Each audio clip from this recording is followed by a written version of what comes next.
The owners of Tidmarsh Farm and Mass Audubon invited the public for a walking tour of the cranberry bogs turned nature preserve. The weather wasn't great, but that didn't stop the better than anticipated crowd from showing up to check out the incredible views of nature on this 600-acre property.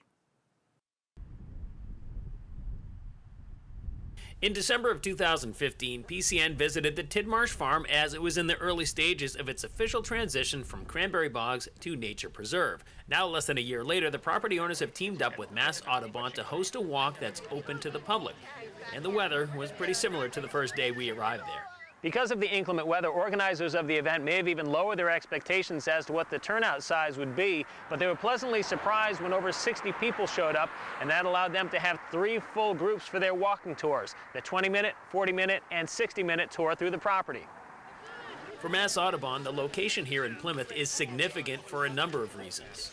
Number one, it's in the town of Plymouth, and Mass Audubon is a Massachusetts-based organization.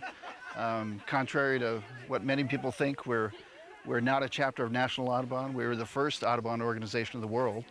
And we use the land base that we have across the state as important habitat and as a place for people to connect with nature. So every acre sort of serves double duty.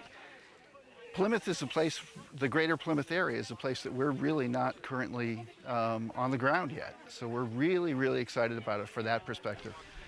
By having these public group tours, it serves the #1 goal for Mass Audubon, which is education. Our goal is really to get people out into nature, to help them learn about nature, and then appreciate and then also care about what happens in the world.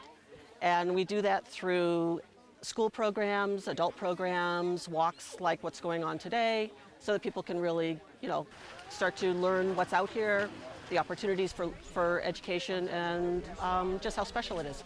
While having the nature sanctuary of this size in Plymouth is a great concept, the reality is the purchase of the land still hasn't been completed.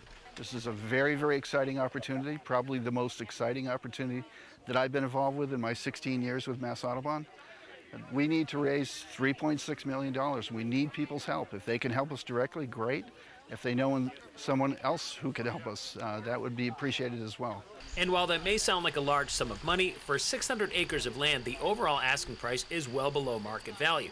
So if everything goes according to plan and the sale is eventually finalized, we would likely see more events like the one here today, only in nicer weather, hopefully. If Mass Audubon does open a nature center here, a wildlife sanctuary, then we'll have walks for kids, working in the public schools, working with the teachers and the science coordinator in the Plymouth schools. Plymouth has a big commitment to science and already, and we're looking for ways that we can supplement that we can coordinate with them to really enhance what's going on in the classrooms already. On the nature trails in South Plymouth, I'm Brian Sullivan for PCN.